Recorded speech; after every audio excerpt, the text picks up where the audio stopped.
Life being one massive struggle for survival tends to take on many routes and has taken on several different forms as well over the existence of Earth. Going from the more basic single-celled prokaryote to the massively complex system of hormone signaling and nutrition-sharing multicellular eukaryotes, it appears that while some have banded together in order to survive on this planet, others have chosen to be an absolute nuisance or even outright deadly. In the events of the Spore, we are, as always, talking about my ire for anything parasitic. Parasites have chosen not to develop themselves towards their own survival, but instead leech from a host, having several impacts that could be counted as negative. Basically, they are Reddit mods. The only thing worse than a parasite, actually, to be honest with you, has got to be an anglerfish. Like, look, I tried to go several videos without mentioning these things, but if you put like a roundworm next to an anglerfish and then ask me to choose which one is worse, I'm gonna point to the fish and call it hideous. I have no idea why these things activate my almonds, but this is generally the only place I can actually talk about these things. So, moving on. In the events of Spore, an outbreak of some unknown disease begins spreading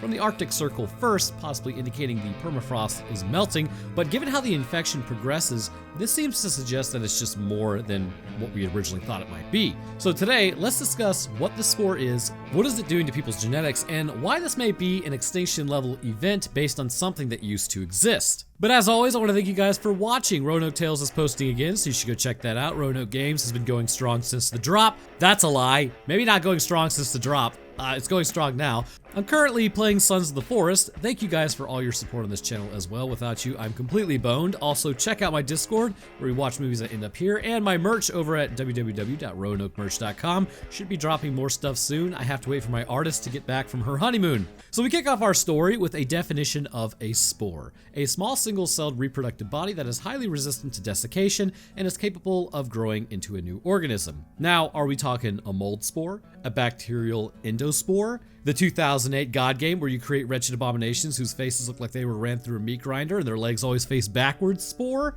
Who's to say? However, with that in mind, if it is a bacterial spore, then this is known as an endospore. Endospores are actually incredibly durable. Essentially, they have a hardened shell with genetic coating that there's really almost no metabolic activity to speak of. Scientists were able to actually revive one millions of years old, and it's still viable to this day. Their whole purpose is to allow the bacteria to survive in a harsh environment until that environment literally changes through planetary climate alteration. They can also be thrown into the stratosphere from like volcanic eruptions as they seed areas literally thousands of miles away, and for the heathens using metric, that's thousands of kilometers away. It is September 17th. We get flashes of people being completely desiccated, unlike any spore seen prior in the small farming community. They have come into contact with something that is running rampant through their minuscule population, but basically this appears to be like the sequel to the Crazies, but not really. Anyways, so as the radio then tells us a virus may have a wider reach than initially thought, they discuss how some mold under the Arctic ice began to spread rapidly and affect the area, and this is what may be causing the problem. Alright, so first off, this movie is a bit hilarious. People make this mistake all the time. Possibly they are being intentionally vague because bacteria cannot be a virus, which cannot be a fungus. Those are completely different forms of life. The angle they may be working here is that we had no idea what was actually causing these mutagenic changes from the beginning, but as we will come to find out, it is a fungus. There's an easy way to think about, like, they're the big three, right? Viruses really may not even be alive depending on which biologist you ask. Bacteria being a prokaryotic cell and fungal spores being eukaryotic. Thanks for listening to my complaining. I don't blame anyone for using these interchangeably. I used to do it as well back in the day when I was a youngling, but with knowledge comes new ways to think about things. So symptoms initially go undetected as we see one spore pod begin sporing everywhere. And I never want to say that statement again. One woman evidently brought some friends home to play from the morgue, which seemingly may not have anything to do with anything. Again, I think it's just all a smokescreen, as they talk about these shrinking ice caps and how these things are getting released. This is actually true, however, and may be cause for some concern, but maybe it also won't be. It just really depends on how our immune systems might handle problems with new viruses. Well, new to us, in the atmosphere anyways. Recently, they actually revived a 41,000-year-old worm, for instance, that started eating again, so that's back in the game. And a few viruses up to 50,000 years old were revived to study their effects, but the real concerning issue is, could smallpox or a smallpox-like variant kind of make a comeback? Smallpox was eradicated from the Earth in 1979 because of just how absolutely detrimental it was. It would start as a skin rash that had kind of like a few raised areas. It would be pretty itchy, and then a high fever would follow. As your body rushed to respond to this infection, lesions would begin forming in the mouth and nose, as well as the trachea and esophagus, and eventually this could lead to organ damage in the lungs, kidneys, and circulatory system, which, as you might guess, could result in your end. Now, we have vaccines that can be quickly made and distributed before this would get out of control, but the real concern is there something down there that we haven't seen before? As the ice melts, anything could come up that to one animal may have existed, such as with the mammoths, for instance, and maybe for one reason or another, it could be compatible with human, as they tend to jump species. Someone gets infected, they catch a plane home, and boom, we have the next outbreak that we really don't have an ability to vaccinate for because we don't know what it is. And even if we did know what it is, we may not have time to really vaccinate properly for it because we don't know the pathophysiology of the disease. Now, this is speculation, so don't worry too much about it, but it is something to consider moving forward. Having been a scientist and a huge nerd myself, it's the events that you're not told about on TV that are actually the things that would probably concern you the most. Regardless, don't buy up all the toilet paper this time. That was really stupid, and if you did that, you are also a huge nerd. So it's now September 23rd. The dorks from the CDC are here to check out the area of the forest, listening to the radio talk about how 20 people have been afflicted by a severe respiratory disorder. Reporters are in the hospital, reporting on the matter, as one does, and as if almost divinely, the power goes out in that area where the current outbreak is taking place as CDC man continues to test the water. It appears most of the people affected were farmers, meaning that whatever this is very likely in the crops, which, as we all know,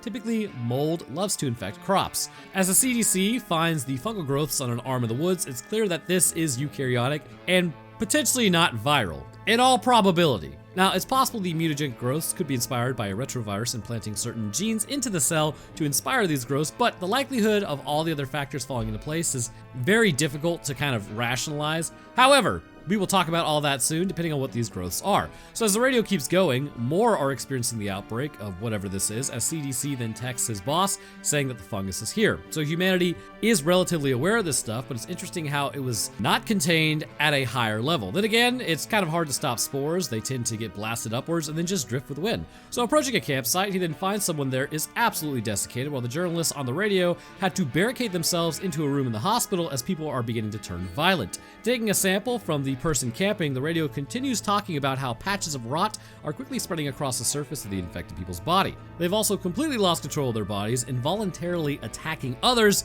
and they really can't stop themselves, so this would indicate something is happening within the brain. Typically, the amygdala would probably be responsible for this increased rage. Also, the frontal lobe would have to experience some sort of damage because that's kind of what helps mitigate your emotions and gives you emotional control as well as impulse control. So if you are reacting on pure instinct and you have no impulse control, basically the cerebrum is taking a severe amount of damage. It could be through apoptosis of neurons, or it could just be the fact that the synaptic gaps are being blocked by something preventing communication within the brain. Either way, the more instinctual portions of the brain, known as the lizard brain, which is just a colloquialism, it's not actually that they're lizard, these areas of the brain are going to be responsible for these instinctual drives. So like the pons, the medulla, the amygdala, basically all the lower areas of the brain. So anyways, CDC then takes some pictures as the nurse on the radio talks about how they're all deteriorating, their bones are breaking, and they begin exploding at the spine as it would tear out of their own back. As then CDC is told to leave the area, he has 1 hour. Someone just got a 25 kill streak. Wearing his PPE and air filters, CDC then gets sprayed by one person who explodes as then he shuffles away, and then this person just kind of loses their mortal coil, so to speak. So running through the woods, well, this protective layer did absolutely nothing. Evidently the spores are small enough to make it through that filter. You'd have to be smaller than 0.3 microns or something like that. As then he sits back up, he begins walking once more. At this point, it appears as though he's not in the driver's seat, so much so as he was rendered unconscious earlier. This is something else. Entering a stagnant pool of water, he then falls in there and lays in it, contaminating the source. So with our first infection point, let's discuss what we are being told. The infection does not appear to really need an entry point into the body, it's just better if it does have one. While breathing in the spores is bad, getting the stuff on you is equally as bad. So let's start with the breathing first. As a person draws in air, spores would enter through the nose and mouth and then head down through the trachea. Once entering the lungs, this area is actually quite literally perfect for mold growth. In the dark, moist, warm environment with just a ton of nutrition abound, this can basically grow any fungus completely out of control. Now, the reason we don't drop, considering we breathe in mold spores with every single breath, is due to the immune system being keenly aware these things want to eat your lungs. So let's all take a moment to thank our macrophages. We got shooters on every corner.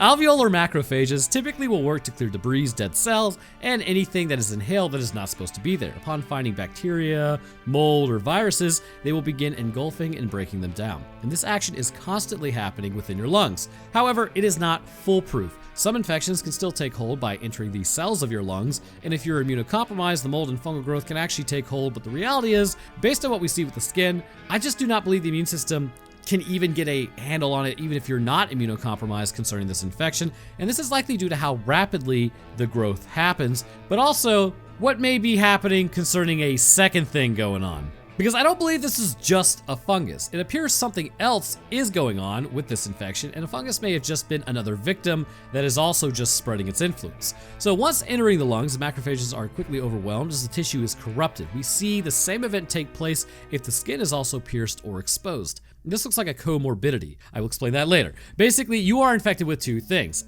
There you go, I just explained it later. So as this fungus lands on the skin, it will enter and then begin infecting the body all the same. It appears its primary target is the brain though, and this is achieved by entering the circulatory system, which is another reason that I believe it's two things. When we look at this infection, it's clear it changes the body, and this is probably being induced on a genetic level, and this will be much more clearly displayed when we get to, I think her name is Meadow. Yeah, I know. Anyways, so the blood-brain barrier should be able to prevent spores from entering the neuronal areas and should confine them to the bloodstream. However, it does not appear to be able to do this. So this would mean something that is passing through the barrier needs to be smaller than the filters of the blood-brain barrier. There are only a few things that we know of that can do that, but we will discuss that here in a moment. It is now September 25th. We meet Lowell.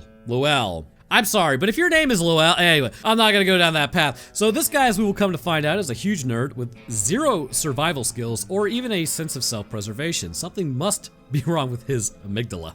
So as we look at some mushrooms growing from a stump, we see he is wearing a Tribly, driving through the back roads. Why God? So as the radio literally tells him everything that's going wrong. This guy is literally hearing people talk about how barricades are being overrun and people are being torn apart, but he decides to go take pictures of a graveyard and just completely ignore all that. As he keeps driving, he appears to be hitting all the greatest hits concerning abandoned locations, evidently super impressed by graffiti, because this is his thing. He then sees some mold and bones on the ground. Yeah, brother, that's a body. But he says, whoa, tubular, and then just keeps taking pictures. I'm sure the family of the deceased is super happy about that. And also, you contaminating a crime scene is greatly appreciated. Hearing lead being fired in the distance, he ignores that also, so he heads back to his car and then drives to the woods. Pulling up to the fence in the woods, we get even more information that this guy is just skillfully ignoring. Like, at this point, it's intentional, but then again, he is also surprised by what he runs across. So, I mean, the news is telling him there's a fungus. So why would he be around the fungus earlier? This leads me to believe he really has no idea what's going on. He's just ignoring the radio.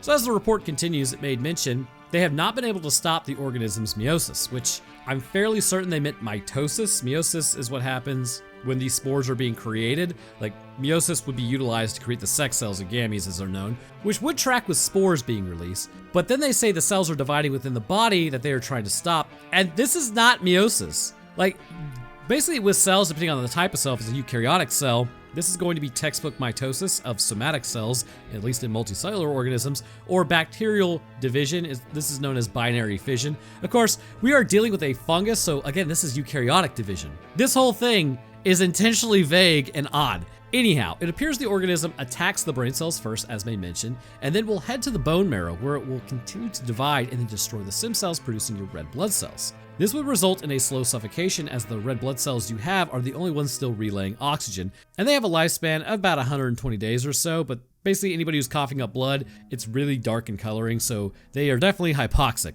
So the new cells that are in the marrow grow at a staggering rate, faster than anything that we've ever seen. Each cell is capable of dividing every 90 seconds, and since the body has its blood supply virtually destroyed, or at least the source of it, the person rapidly succumbs. Also, for reference, under normal circumstances, the fastest dividing cell that we know of is Vibrio nitrogens, which can duplicate itself in less than 10 minutes, but 90 seconds is insane. The heat generation alone would cook your body, and don't even get me started on like the nutritional constraints. So as he sits there, he hears more lead being dispensed and people screaming as he runs straight towards it. He then scratches his leg and then just kind of runs out of there, calling out to whoever's there. Literally, again, zero survival instincts. And then finding a Subaru, gross, he sees the CDC has been issued this vehicle, and there's just biohazardous material in the front seat. I'm guessing the guy from earlier. So looking at his cut, he then runs back to his car to check out his wound. Finding a stick in it, he pulls that out, to which he throws a patch on it.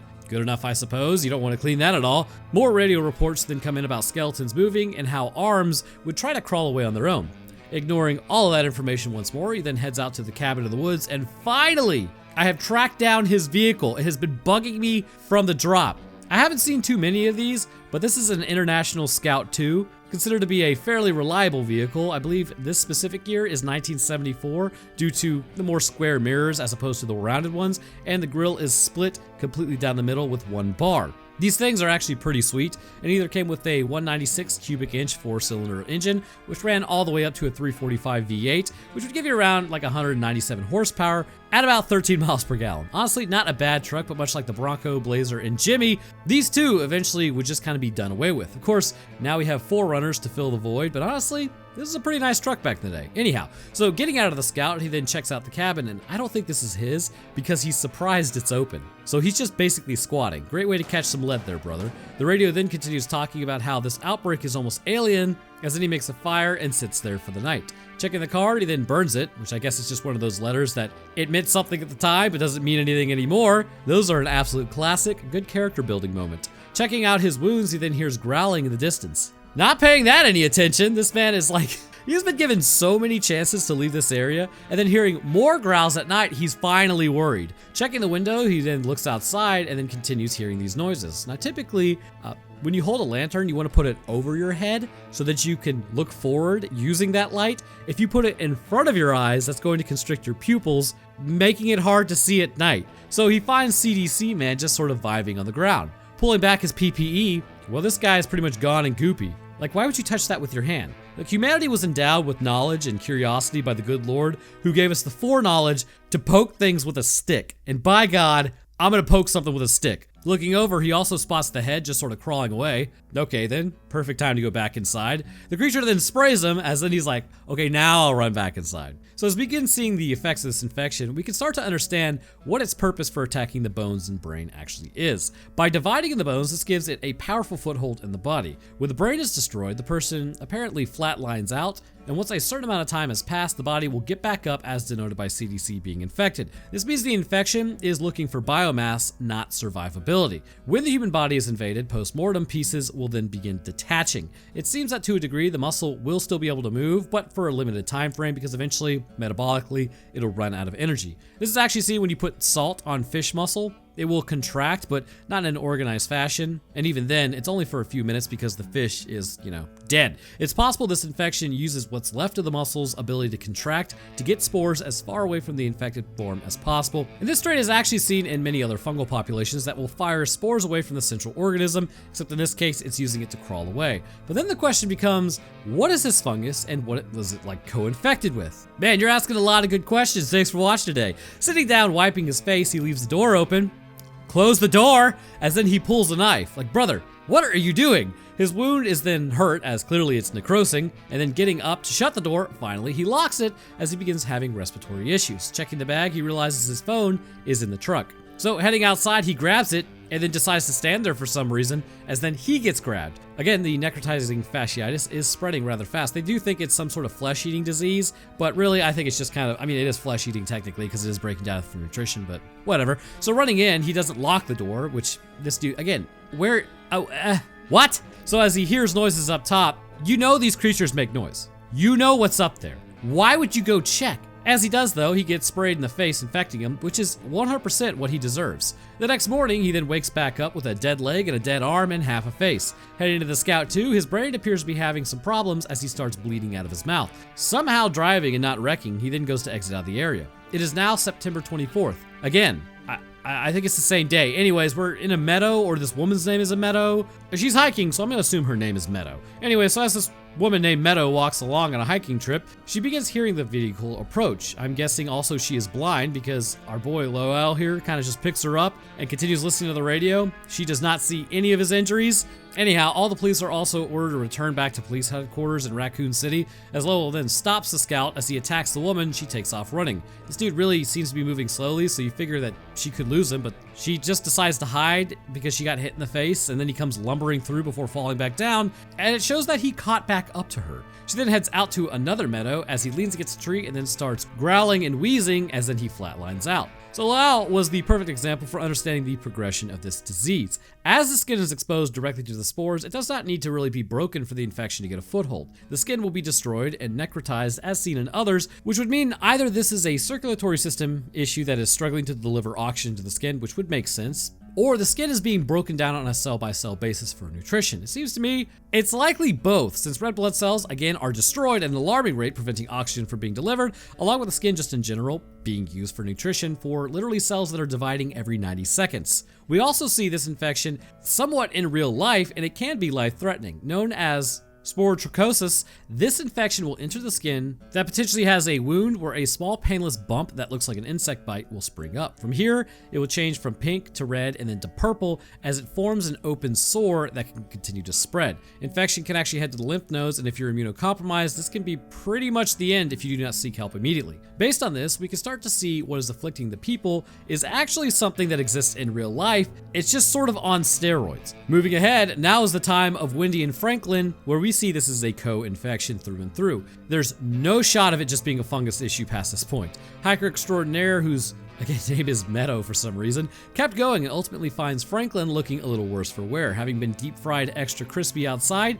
she then hears growling in the building, and we are about to witness the most frustrating thing imaginable. Finding Wendy, she is pinned to the wall with a giant mouth growing out of her stomach. Huh? She requests to be ended as it's eating her from the inside out. So Hiker then douses her in gasoline, and before finishing the job, she says she can't do it. Gee, thanks for throwing gasoline all over me then. Heading back outside, she gets a sharp ring in her head. No frontal lobes will remain functional by the end of this. And then finding the pellet dispenser, she goes back in once more, points it at her, and is like, I can't do this. Wow, you really suck. So she hands the woman the force multiplier herself, and then she does it. Hiker then gets her wound splattered as she's now infected. See, your incompetence did this. This is all your fault. So clearly something else is going on here. Based on the formation of the actual teeth in the abdominal area, this isn't just a fungal infection attempting to spread and survive, and humans just happen to be caught in the crossfire. This is a co-infection. So what do I believe happened? We'll strap in, because if you've watched this channel for any amount of time, you know my theories tend to be a little cracked out, but in the end they do make sense somewhat. So clearly, there is the fungal infection, which leads to the spread of sporotrichosis, as we can see with the necrotizing tissue. However, what this appears like is that something was woken up in the ice along with this mold. Clearly the fungus was spreading anyhow due to the permafrost melting, but along with that, a virus may have also been reawakened, but it needs to be a very specific virus. Infected in nearby fungal mounds, the virus would be like essentially something that we've never seen before. This level of gene alterations would go well beyond anything that could be considered standard for today's viruses, and it needs to be much more complex. It's important to remember, viruses do tamper with genetics all the time. In fact, a case could be made that potentially viruses are what help drive evolutionary changes, as genes can be added across species and then implanted into others. Over time, this can actually lead to a significant buildup of foreign genetic material. In fact, human DNA is 8% ancient viruses, which still actually protects us from viruses today. This process may go deeper than you might imagine. Think for a moment how a virus invades a cell and then implants its genetic information.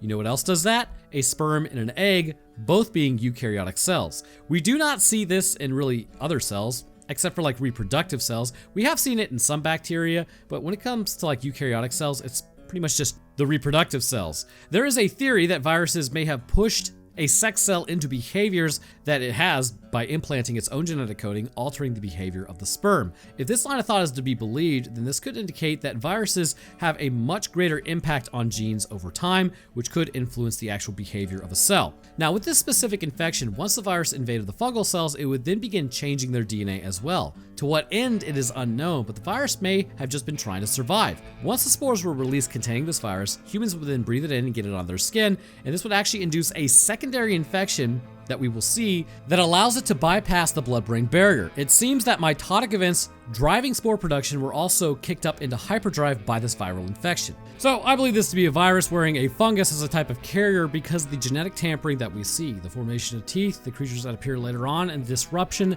of the human nervous system and basically autonomous movement later, causing people to engage in behaviors they would not normally. This would require a cell's very operational status to change, which goes beyond what a fungus could inspire. And this would require gene tampering in large swaths, which may actually be a reality. These viruses are known as megaviruses. Megaviruses are the largest known viral genome carrying viruses, I guess the best way to put it. They are double-stranded DNA molecules that have around 1,259,197 base pairs, concerning the largest one that we have found.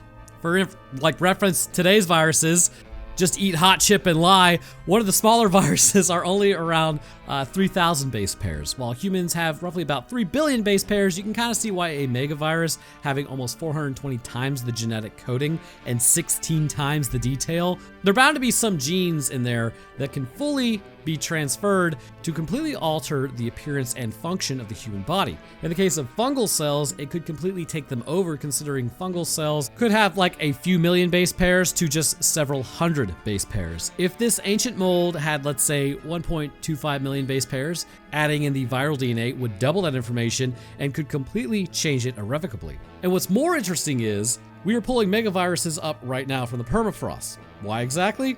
Well, that's kind of the million-dollar question. So finding a phone in the minivan, she can't get through, as then she feels her wound has something moving around in it. Ouchies. Running away, hopefully someone is more merciful than she is, and as she walks, her blood is looking a little gelatinous. She ends up falling to her knees before shuffling that mortal coil off in the leaves. Happens to the best of us. It is now October 22nd. As we meet Vera and Thomas heading to a house, this is a pretty nice place actually. By now, everyone should know that there's something up with this infection, or at least you would think that. The back door is open again, as then we head into an office area with, okay, the office area is off of the bedroom, and then there's another bed back. What sort of floor plan is this? Honestly, where I live, these are the floor plan. That's why I'm not like trying to, I don't know. This place is weird. Anyways, so one man then lays next to the bed with an older woman holding a knife in the closet. Seeing the phone, she's able to get it as then the guy starts convulsing. She goes to text, but predictably, all the cell phone towers have pretty much become non-functional by now. Thomas then calls out to his mom, who has entered the building, and asks if she's okay.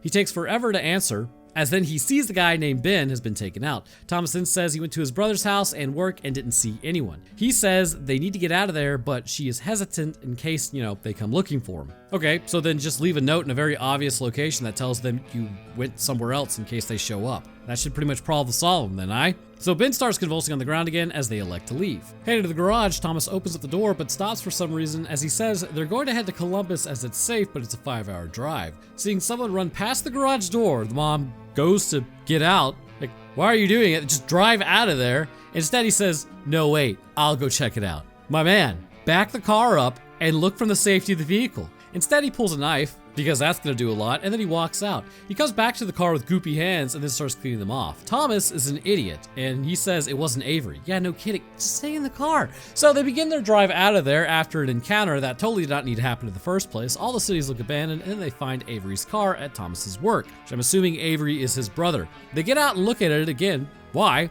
And they enter a shop with the pretty sweet 1965 Mustang, though there is something better in the back. Now, these were basically the pony car versions. The muscle car versions didn't start until 1967 for Mustang, but you can tell that's actually either a 1964.5 or a 1965 and not a 1966 by the grille. The grille will have branching chrome pieces that span the entire grille width, whereas the 1966 Mustangs just have a lattice appearance. Typically, the 1964.5 to 1965 Mustangs either had a 170 inline 6 with a V8 option, such as the 260 or the absolutely iconic 289, although arguably the 302, which didn't come out till later as far as I know, at least standardly, is the better engine. Judging by the badge on the driver's side, I do believe this specific Mustang is a 289, which would give you around 210 horsepower in the standard form and up to 271 horsepower if it was a K code. Doesn't sound like all that much nowadays, considering my Impala has got 435 horsepower, but considering how light these vehicles are, it is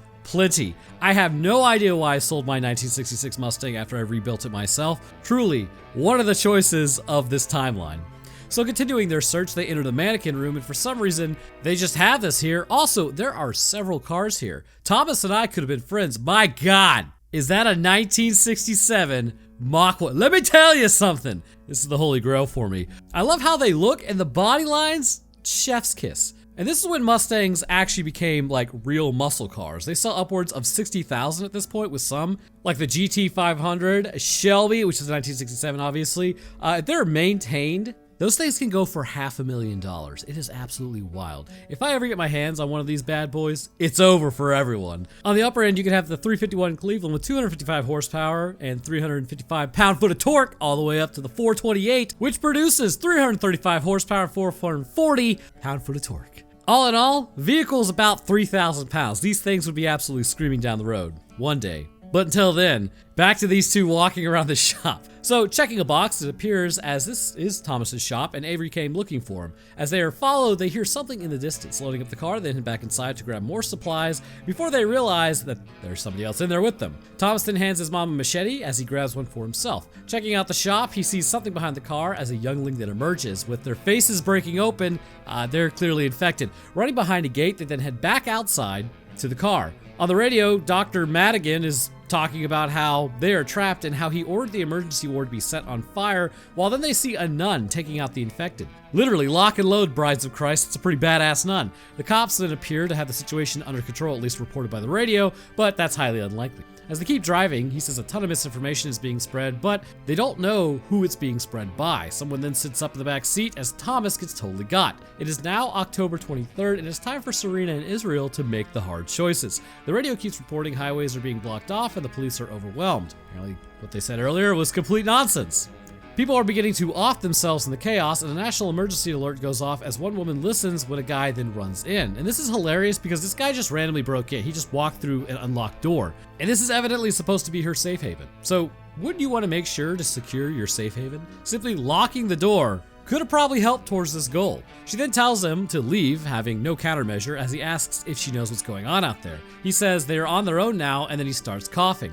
She asks if that's his blood, and he says it's not. Not a great sign. She tells him to leave again, and he says he just needs a minute to rest. He begins asking if she's bugging out too, as she says she's gonna find her sister, but she's going to stay here. He tells her that if she's out in those woods, she ain't coming back. She says it's just a virus. Yeah, a deadly mutagenic virus. Like, you're saying, oh, yeah, you know, it's just a cold. No, this thing isn't. He then says it's more than that. He and his wife came out a few days ago with their offspring, and he thought it was a good idea to go out in the woods with his son in a wheelchair. They came across another family who were infected and had fungus growing out of their skin. His wife kept telling him to stop and help them, but he didn't want to, which was a smart move. He then suggests that they are being told something by the government, which she says is crazy. Really? The government not telling us information? That's wild. I'm shocked. So his wife kept telling him to stop the car, and eventually he listened because he's an idiot. So his offspring are gone, and then he got separated from his wife. As they hear growling in the distance, Israel tells Serena that they need to go now to go to the safe area. She says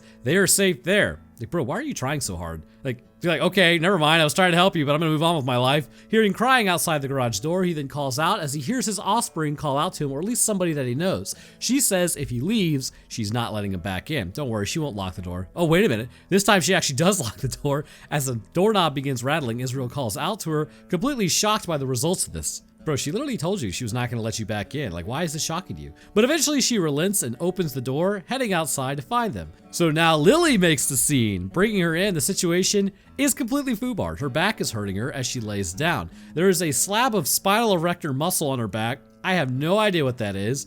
Actually, it looks like London broil. He then goes to grab it, but evidently it hurts. Pulling it off, it has left a mold stain on her shirt. As Serena then checks her, she's clammy, so an immune response is taking place. Hearing something bang on the door, Serena is totally freaking out as, what is that outside? Seriously, what is that? Okay, so the chain chomp from Mario 64 is outside as Lily is out of the game as she starts convulsing. Something begins moving under the blanket as Israel goes to check it out, and pulling it back, he lifts her shirt and sees, yeah, she's mega infected and her skin's starting to pulsate as the chain chomp outside starts growling. Serena then tells him to get out of there as she pulls a garden trowel on him. What is this interaction? Israel then breaks down as he gets blasted in the face.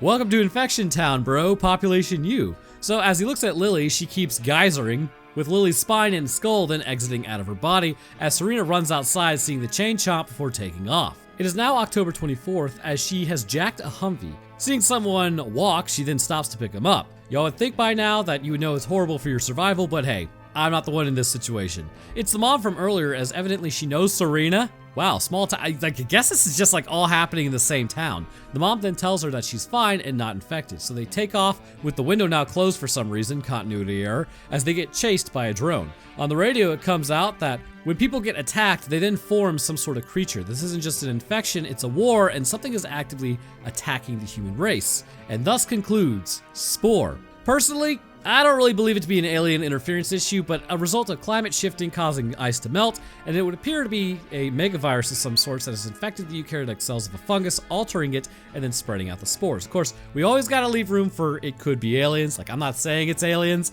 I'm saying it's megaviruses, but it's up to you. Upon entering the human body, the spores would still contain the virus, where those viruses would then infect several other cell types, focusing on the human skeletal system and nervous system first. When the bone was infected, it would then degrade its strength, causing it to break off, and we can assume the nervous system would be afflicted as well. Much like the alterations of the fungal cell operation, the nervous system, muscle, and bones would be altered in function as well. However, most of those cells really are not too concerning in terms of like what they do. The nervous system would obviously be the crux of the issue. Once the virus infected the human nervous system, it's clear a different, I guess almost consciousness would form due to the implantation of the new genetic material. Essentially, you cease to be you, but your cells are still running. It's the same concept of if your consciousness is not supposed to cease until we die, but you get knocked unconscious, do you wake up as the same person?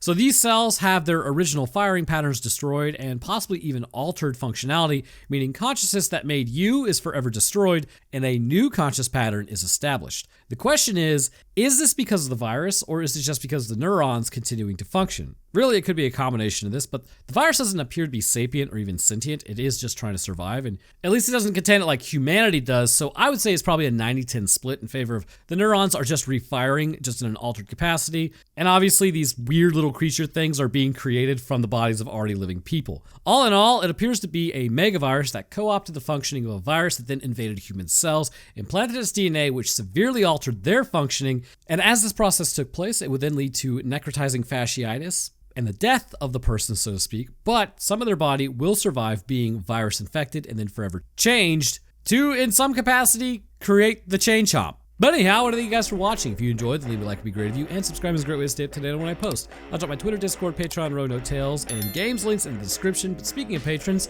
I'd like to thank mine real quick. First, I'd like to thank our astronaut, Tristan Kessick. Thank you, my man. Next, I'd like to thank our astrophysicist, Death Dancer and Feather. Thank you guys well. And my scientists, Eris Dakota23, Invictus Echo Metric System, Official Texan, and Virix Hellstrom. I do appreciate y'all's support as well. And the rest of my patrons, you guys are also ballers as you keep everything running smoothly, and it's greatly appreciated. All right, guys, that's gonna do it for me. I hope everyone enjoyed, and I will see y'all in the next one.